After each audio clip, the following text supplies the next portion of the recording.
Hi everybody, this is Dawn, the dog obedience trainer. I wanted to go outside and do some training videos today, but it is literally raining cats and dogs outside, so that's just not going to happen. So today I decided I was going to be training humans for dogs instead. I have two of my pack members here with me. They're not really pack members, they're family. This is my bonbons. Tasha's right here. And the topic of this video is going to be kind of about, things that you should consider before getting a dog in the first place. Bonnie, do you want a snack? You want this? You want this, baby? Yeah? My chubby girl want a snack? My chubby baby want a snack? Bonbons. Give Mom a kiss. Good girl. Teaching her to give me a kiss. No, you gotta share with your sister. Give Mom a kiss. Give Mom a kiss. Aww. Bonnie, you missed it. Okay, we're gonna get rid of these because they're distracting. Bonnie, I have no more snacks, baby. Come here, you big old lap dog. Okay, so you can see that I have two strong breed dogs right here. These aren't my only ones. I have another pit bull. Her name is Nova, and I love her. But Nova's not in the video because I am downstairs where I also have cats. And no matter what, Nova, she's not going to learn to live with cats.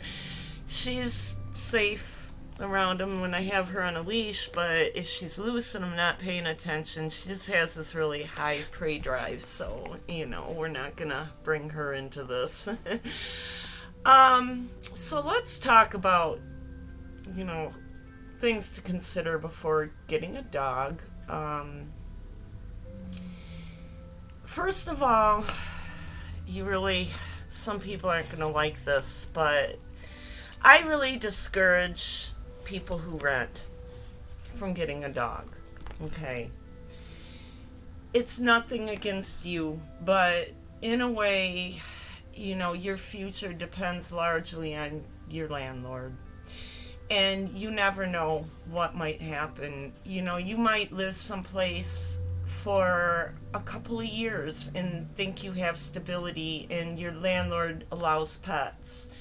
So you decide you want to get a dog and you get a dog, but 6 months later your landlord might decide that he doesn't want to renew your lease because he wants to sell the property or something like that. Maybe nobody was paying rent in some of the units or some of the other houses, and maybe the landlord wasn't responsible, and the property's being foreclosed. I mean, there are a lot of things beyond your control that can happen and put you in a situation where you suddenly need to find another place to live, and it is not always easy to find a place to rent when you have a dog. There are some alternatives.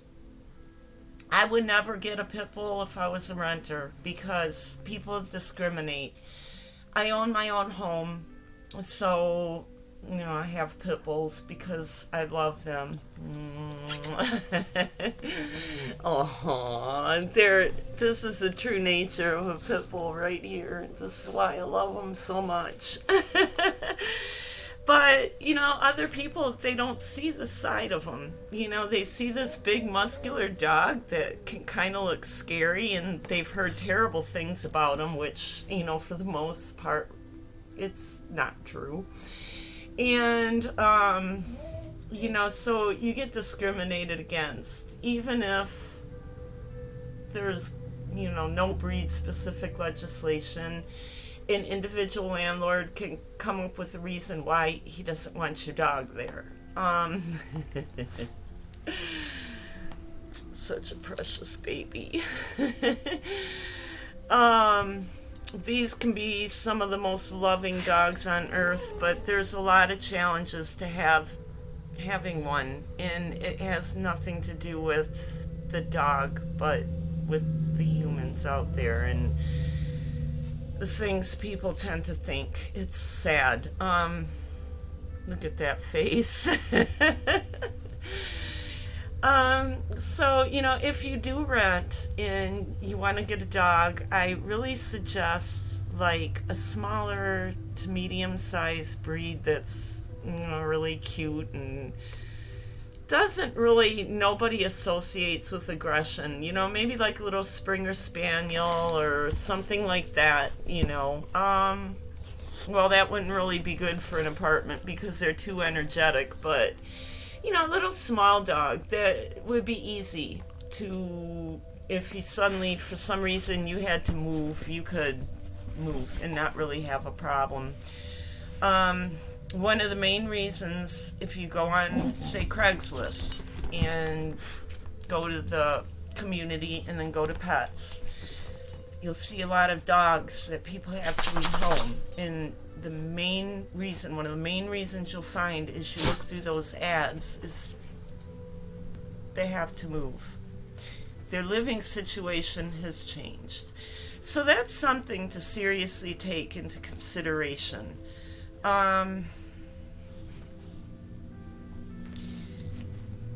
Another thing to take into consideration is your own lifestyle. If you're not an active person, you don't want to get a highly active dog. Do your research and find a more laid back, quieter breed of dog. If you like a dog that looks like this and looks intimidating because you need to feel safe and, you want a good watchdog, a bull mastiff is a really good idea. They're very contented with a small yard or an apartment. If an apartment would allow a dog like that, although, there's still that moving situation. Really, they just want to be near you. They love attention. They're pretty cuddly and, they're not a high energy dog. They're very laid back. And the other thing is, they really don't bark a lot. They don't overreact. If you live in an urban environment, such as what I do, they're not going to bark at every person walking down the sidewalk, every horn they hear honking. They're just very mellow. And unless someone actually tries to come into your house and do something to you, they aren't really going to react that much. So, that's something. They don't really need a whole lot of strenuous exercise or long walks. So they're a really good dog for somebody who is, likes to be a couch potato, or maybe a senior that doesn't get around much. They're a great dog. They're pretty easy to handle, even though they are big and they can be scary looking if you're not used to them and you don't know any better. So they're a really good option. Another option, if you're renting and you really love to have a dog, but you don't have that stability where you may not be able to provide a forever home for a dog, if it's okay with your landlord, is to foster dogs. You are saving lives this way, and it's only short term. You foster the dog for a while until the rescue group that you're working with or volunteering for finds a dog a home, and then you'll foster another one. And most often these dogs are pulled from high-kill shelters, so you are literally saving lives when you do this. I had someone laugh about that, and, he said, well, there's so many of them, you can't save them all. That's just one dog, How does it even matter? How does it even make a difference? And I told him, well, it mattered to that one dog, and, and then there's another one and another. And surprisingly, although I love my foster dogs, I'm not sad to see them go. I'm happy because they go to good homes, and almost all the time the new adoptive families keep in touch and, let you know how they're going. You get pictures and things, so that's it's really nice. And, And then it opens up room for another one. And, it's just, that's innocent life that you're saving. You're getting dogs out of high kill shelters. So if you do live in an apartment and you rent, I'm sorry, but that's not long-term stability. But you can still have dogs around. Seriously think about fostering dogs until you get your own place and, you purchase a home. I was actually renting this place when I got Tasha over here. I didn't purposely get her. She followed me home from one day when I was out jogging, and she's been with me. She's been by my side ever since. And I was really lucky because my landlord at the time is actually a dog trainer who works with personal protection dogs, and he does a great job. Although most of his dogs are German Shepherds that he works with, he loves pit bulls, and Tasha's a pit bull mix, and so he really liked her, and I was able to keep her here. And the only other option, I found the owners and they couldn't keep her. Their landlord was saying, oh, no way, you've got to find a home for this dog, keep her tied out and back, until you find her a home.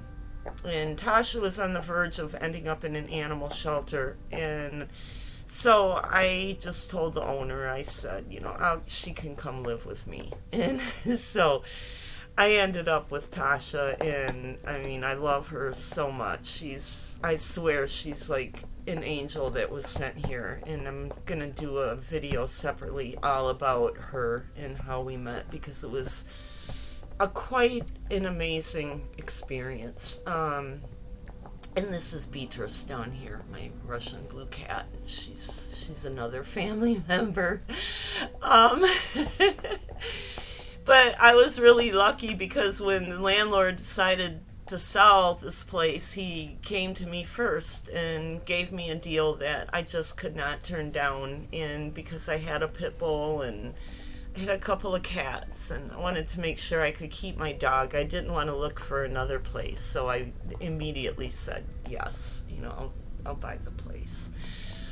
So I got really lucky, and from there my family grew. I just, ended up with more dogs through, never was I really looking for any of them. I just ended up with them, by pure chance.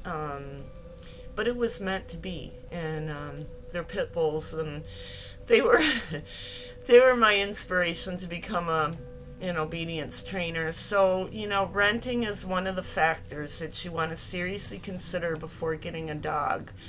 Another thing that you want to consider is your own situation. Do you work 8 hours a day? Then it takes you a certain amount of time to get to and from work. Because if that's the case, a cat might be a better option. Contrary to what people believe, cats are great company. Beatrice here actually knows how to pay fetch. She's cuddly and lovable. She comes when she's called. She's just quiet and affectionate. And when I come home from someplace, she's there to greet me. If you just think that cats are aloof and antisocial and they don't care, well, then that's kind of like a cat catches on to that, and the cat is a product of its environment, and subconsciously you're treating the cat that way and creating that behavior. It's about energy. It's about your energy and what you put out there, and it comes back to you. And because I feel that my cats are family, they're very affectionate, and they're just as trainable as my dogs. They really are. It's the law of attraction. It's what I expect, and with the kind of energy that I put out there to them, it's just what I get back. Tasha here, she was over a year old, and she'd never been raised around cats when I had gotten her. She's about 7 or 8 now. But I really never had a problem with her around cats because, I just had this calm energy and I was like, I'm going to introduce them. And actually, when Tasha met my cats, she wanted to play. She was putting her butt up in the air and barking and inviting them to play. It was like really cute. So a cat is a really good option, actually. And, a lot more landlords are open to cats. And if you work long hours, cats, to an extent, they can take care of themselves better than a dog. I mean, they can run around inside and play with their toys and get exercise indoors. They can use a litter box, so they don't need to be let outside on a regular basis. So, there's a lot of cats in the animal shelters, and if it's a kill shelter, 85% of them, they never make it out. That's the statistics. So, maybe adopt one from an animal shelter. I was never a cat person until I found a 5-week-old abandoned kitten she's passed away now. I had her 18 years. Her name was Zoe, and she stole my heart. I couldn't just leave her out there in the cold, and I just fell in love with her, and I realized that everything I thought about cats was wrong. So it is a consideration. So, you gotta think about work. You gotta think about, are you a single parent? I mean, there was a time when I didn't have dogs. I was a single parent, and I had a young child that I was raising. I really didn't have support or family to help me out with my child, and my focus was on raising him. So it just wasn't ideal at that time to have a dog. That was before we got Tasha. When I got Tasha, he was about 5. He was in kindergarten, and he was older, and that was a good time to get a dog. So, that's something else. Also, a lot of people think that, kids and puppies are just, natural together, but not necessarily. I mean, you might actually want to go to a rescue or an animal shelter and, tell them you have a young child and you'd like to get a dog. Maybe an owner-surrendered older dog that's much calmer and past the biting phase. Puppies bite, okay? They don't mean any harm. They're just playing. They're having fun. When you watch 2 little boys play together, they're wrestling, they're grabbing each other, they're grappling and all that stuff. And they're using their hands, but puppies don't have hands to do that with, so they use their mouths. So most of their biting is play biting, and what's not play biting generally is teething, and they teeth up until about 5 months of age or so. That depends on the breed and how fast that particular breed matures. So, if you have kids, there's some things to take into consideration. Another thing to take into consideration is the fact that dogs have feelings and dogs have needs, just like we do. So often we expect the dog to do everything that we want them to do.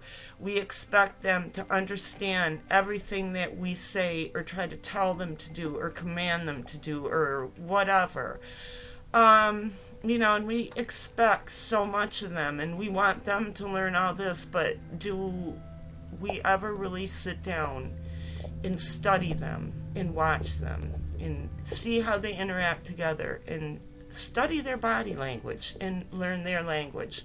Because believe me, dogs have a language too, okay? It's not a spoken language all the time. They do use different vocal tones to bring forth different messages, but they don't have the ability to create words and as many sounds as we do to create spoken language, but they use sign language, much like a person who can't hear would use sign language. Of course, they don't use their paws because they don't have thumbs, but they use their whole body for their sign language. So Learn the sign language of the dog. You owe it to them.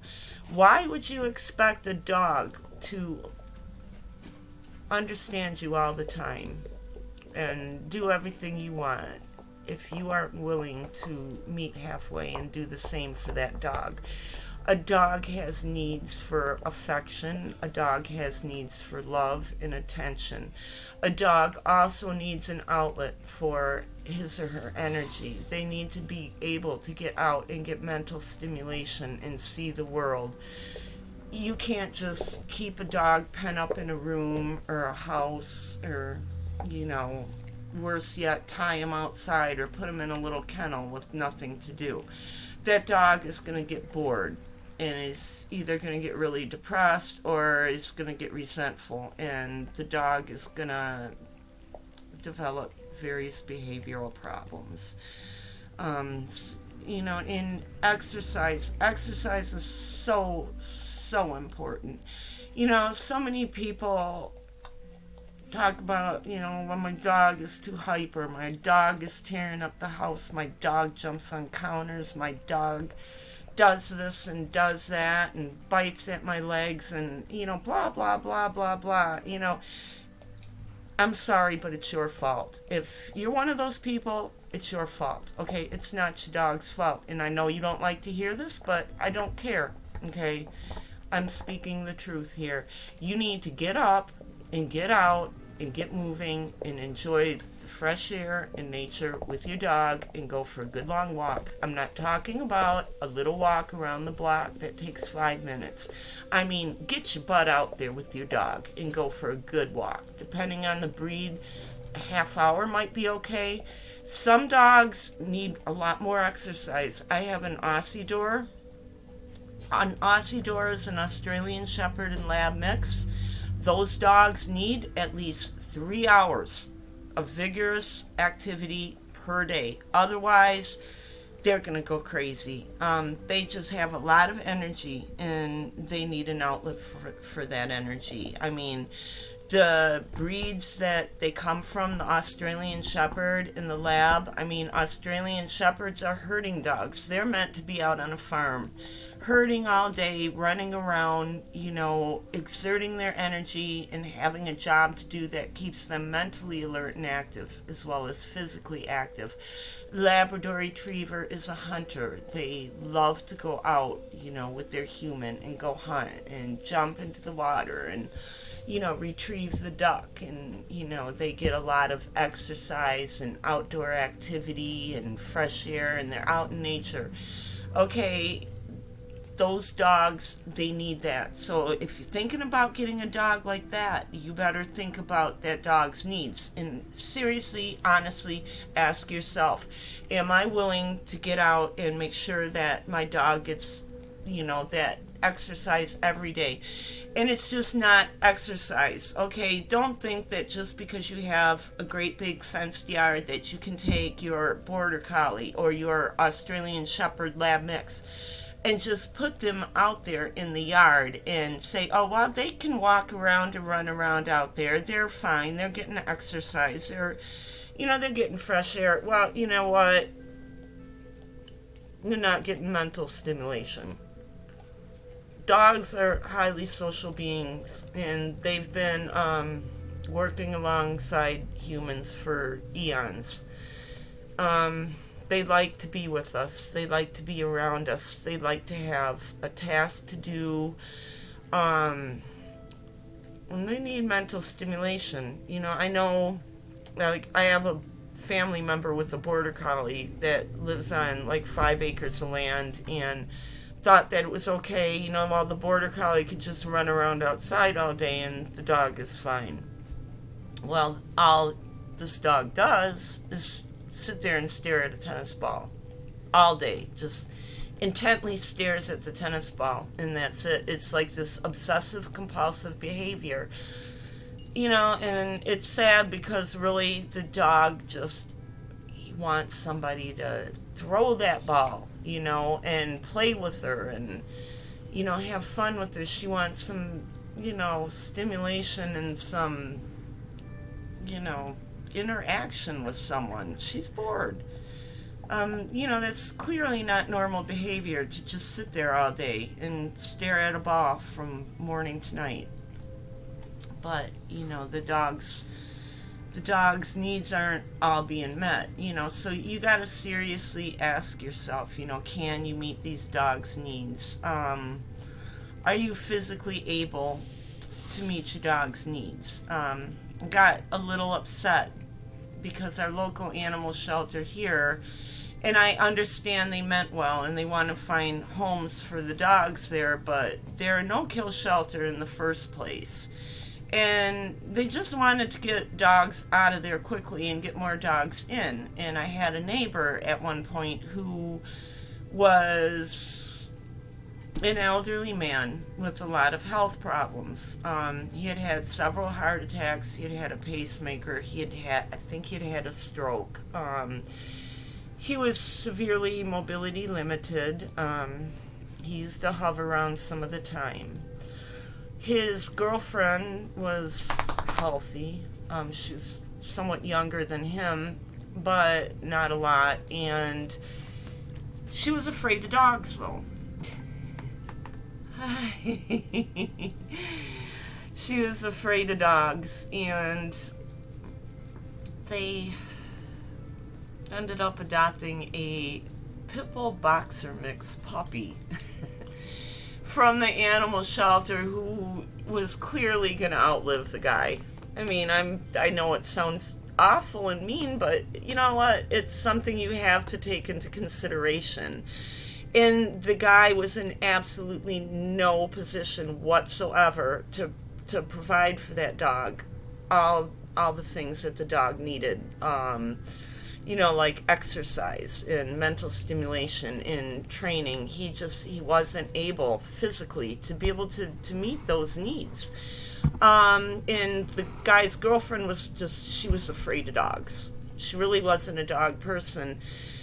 So a senior dog would have been, that's really laid back and, maybe less scary to the girlfriend, and didn't need to get out and get so much exercise, and was contented with laying on the couch, next to them and just being near them and just being happy to have a good home, would have really been a much better option for them. And, I don't know whatever happened to that dog.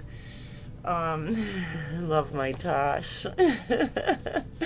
This is Tasha here, and she's a pit bull and Australian Shepherd mix. She's a pretty high energy dog. She's about 7 or 8 years old. I'm not sure how old she was when I got her.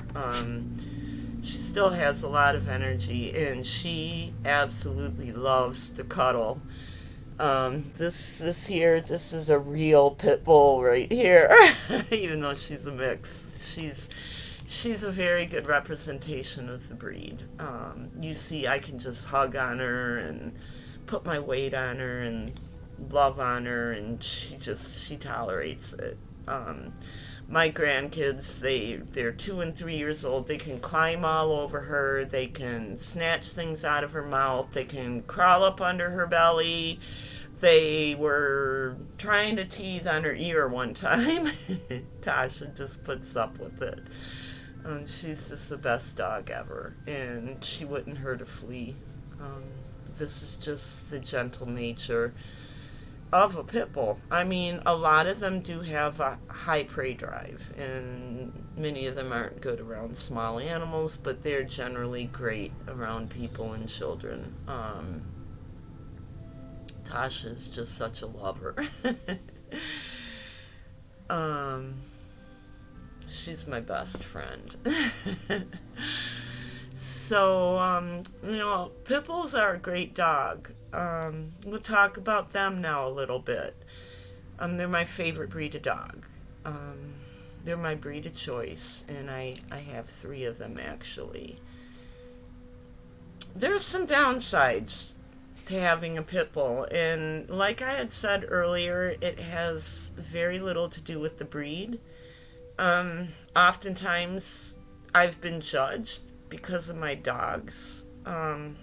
It's ridiculous, I'm a 53-year-old woman. I'm dressed really plain. I don't act any certain kind of way, or anything like that. Yet I've had people approach me on the streets because I walk all my dogs together. We go on these pack walks.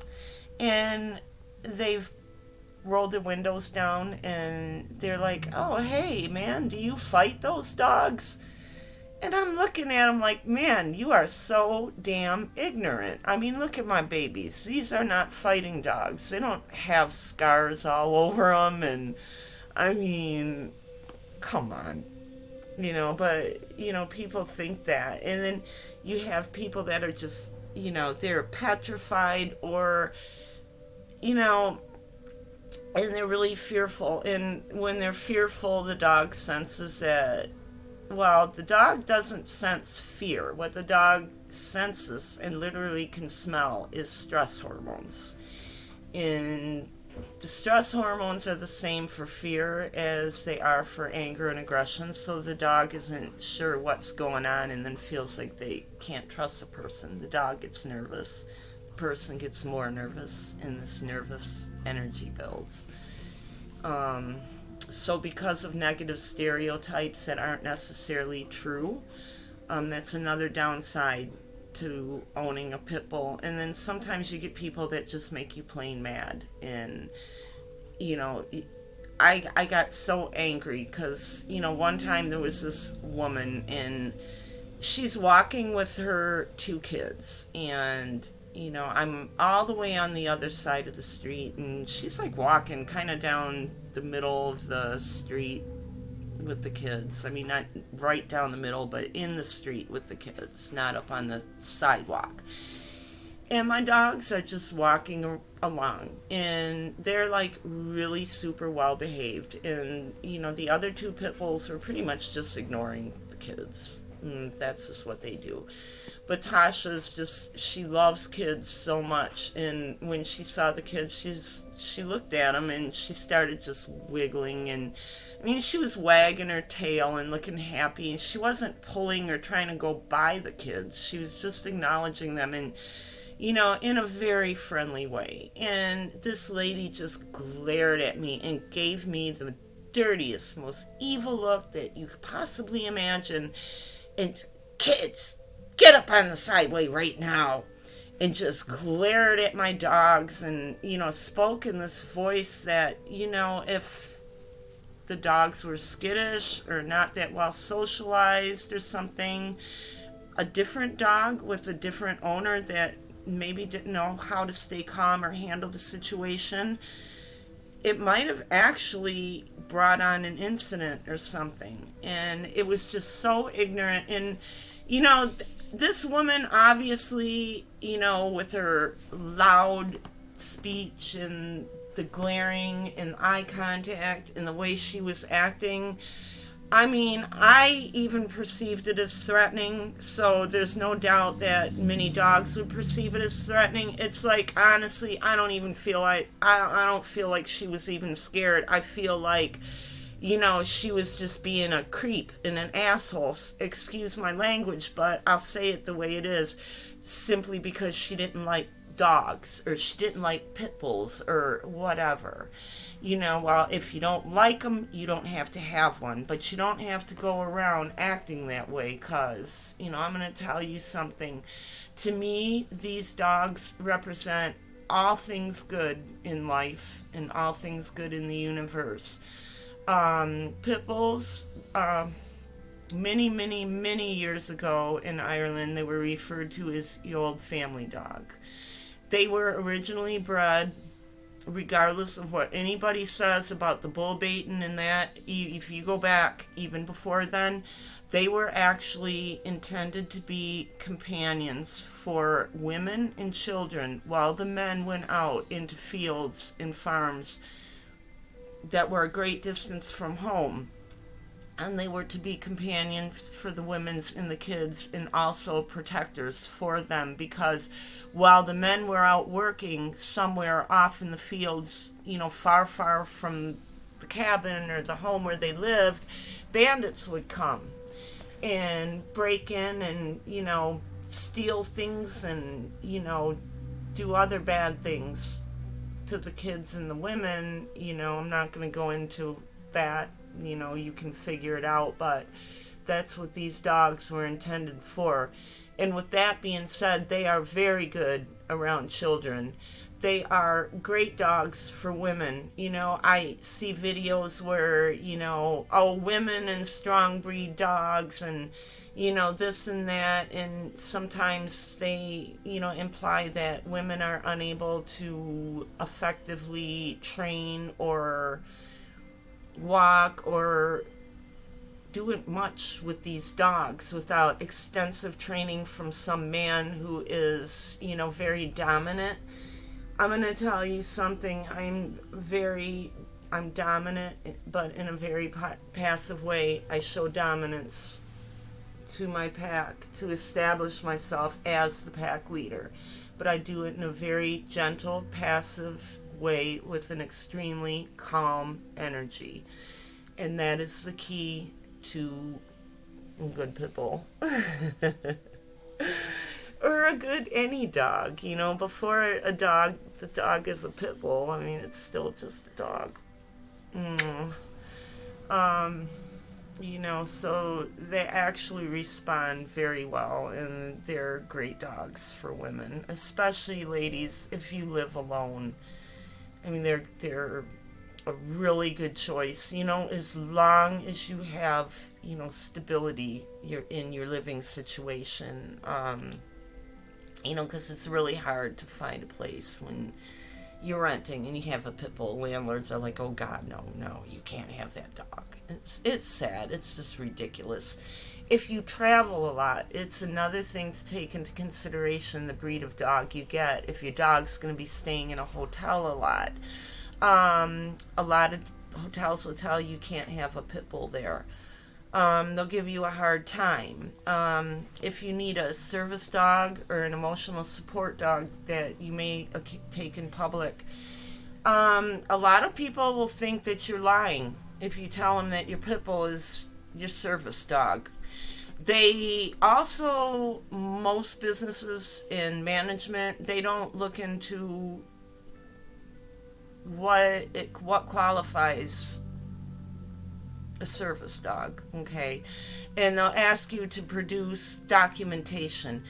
There's actually no specific certification or government documentation, or even like a doctor's note saying that you have a service dog.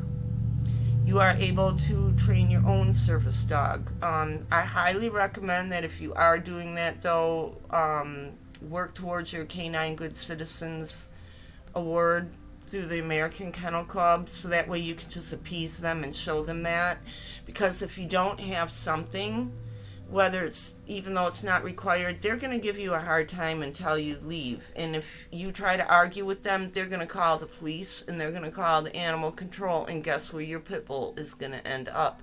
They know darn well that if you have a disability, chances are you're living on Social Security and you cannot afford an attorney. And a lot of them, they just don't like dogs, so they're going to do that. I have a couple of disabilities, and Tasha actually knows a lot of service dog tasks. I don't take her out in public. And, the things I just talked about, that's why.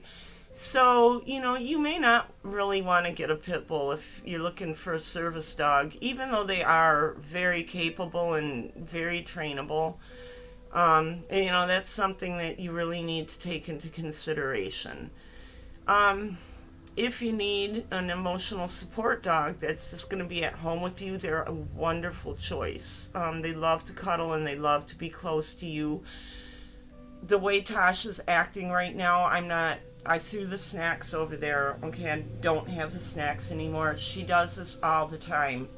When I sit down to watch TV, to read a book, to go online, no matter what I do, and Bonnie does too. All these guys do is they just want to be near me and they want to cuddle. I joke, I call them plus size lap dogs.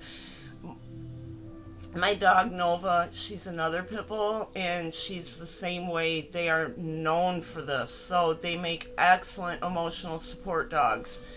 They, for some reason, tend to be very empathic.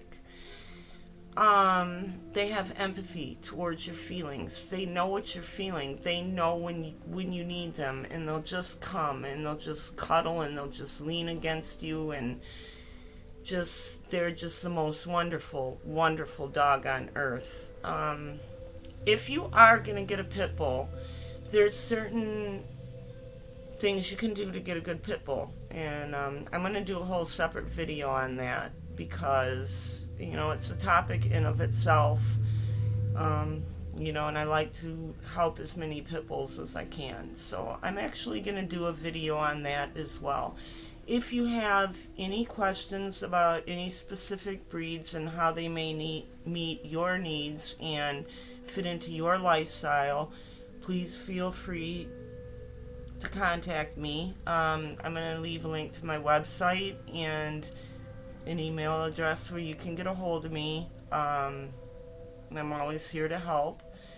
And I'm going to wrap up this video for now.